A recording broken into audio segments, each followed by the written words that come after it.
I had been politically opposed to the war prior to deployment. To me, the whole idea that we were going to look for weapons of mass destruction and that there was any link between Saddam Hussein and Al-Qaeda and the 9/11 attacks was a lie. But I had been in the military long enough to not want to put in jeopardy my career, which up until that point had been impeccable, really. I had been a fast tracker. I went to Iraq as an infantry squad leader with my own squad. And I guess I was not committed to peace enough to want to put that in jeopardy. I wanted to go to war, hope that it would be over soon, come home, put the war behind me, and move on with my life. It seemed the simple enough thing to do until we arrived in Iraq.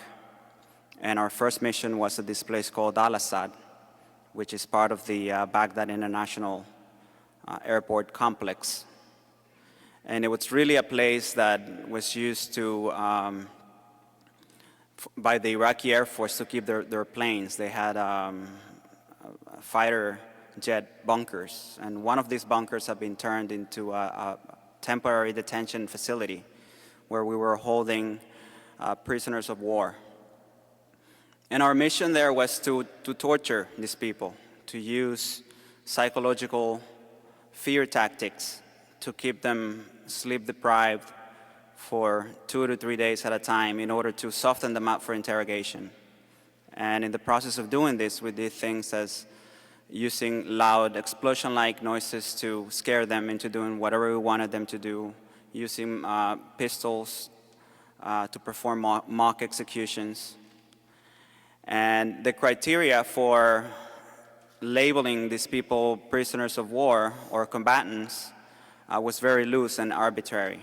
People who were in possession of a weapon were considered combatants. People who were in possession of explosive wooden boxes, even though they were empty, that this was enough to consider them combatants and to subject them to this kind of treatment. My political opposition to the war began to transform with the first mission when things like torture and the killing of civilians were no longer abstract concepts, but things that we were actually doing ourselves.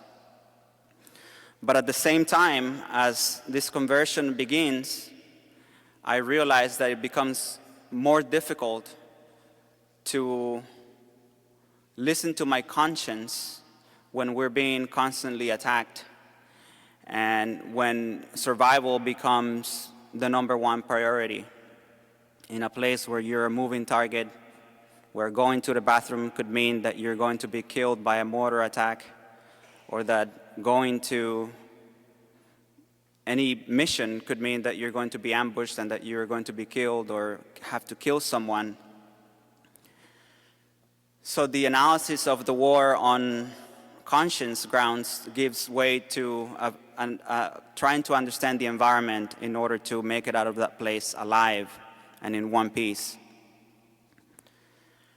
After the Al-Assad mission, we went to other missions in Iraq where we engaged the resistance in open combat.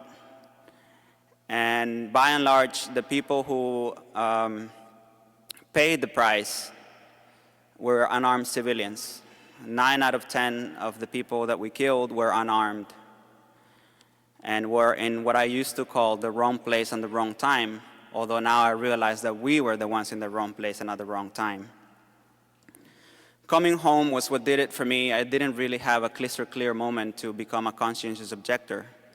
What did it for me was being able to get out of that environment, to come home and once again have the peace of mind and the safety to be able to go back to these questions, not only the political questions about weapons of mass destruction and links to Al-Qaeda and things like that, but now the moral questions that came from my personal experience on the ground in Iraq. And the killings and the torture and the destruction of the infrastructures and the structures that support life.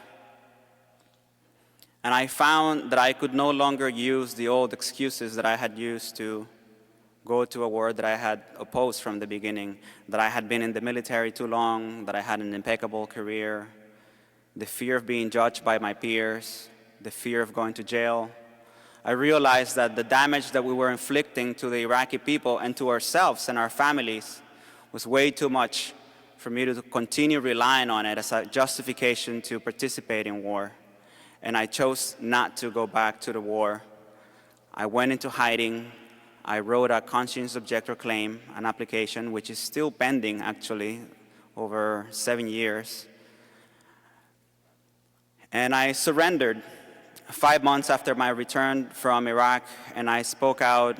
I gave a press conference, and I said that this war was oil-driven, and that it was illegitimate and criminal, and that I did not sign to do the things that we were doing in Iraq, and that I was therefore not going to go back.